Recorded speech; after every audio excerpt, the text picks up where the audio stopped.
how to do a wedding cake tasting. Hello and welcome to Videojug. Going to wedding cake tastings is arguably the most fun you're going to have in the whole wedding planning process. But tastings aren't just an excuse to gorge on moist, rich cake and buttercream confections. They serve a very important purpose, deciding both the flavor and the look of your wedding cake. You will need to know some wedding cake bakery recommendations, your wedding style and theme, the number of guests invited, and your wedding cake budget. Step 1. Research and make an appointment.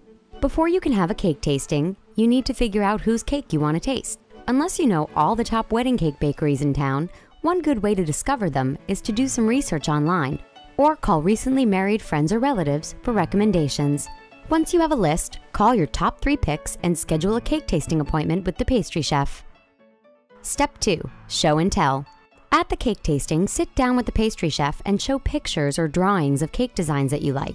Describe to them your wedding style and theme if you have one. Tell them how many guests you'll be having and how much money you have in your wedding cake budget. Step 3. Taste the cakes. Most bakeries will allow you to sample 2 different flavors of cake, which you can request when you schedule the tasting.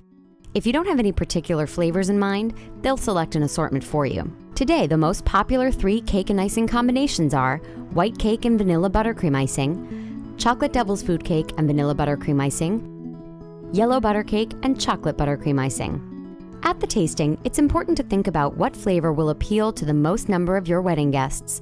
It's also better not to be hungry during a tasting so you can be more objective. So eat something before the cake tasting. Remember also to cleanse your palate with water between different cake samples so you will not mix the cake flavors.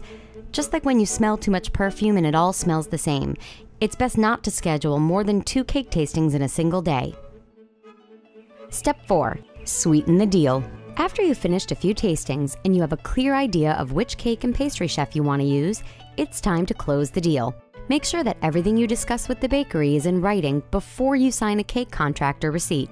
Ask if they offer any guarantees, like the time of the cake delivery or the number of people it will serve. And it's always wise to put your deposit on a credit card if possible.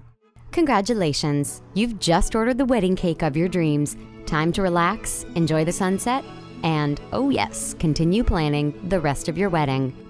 Done.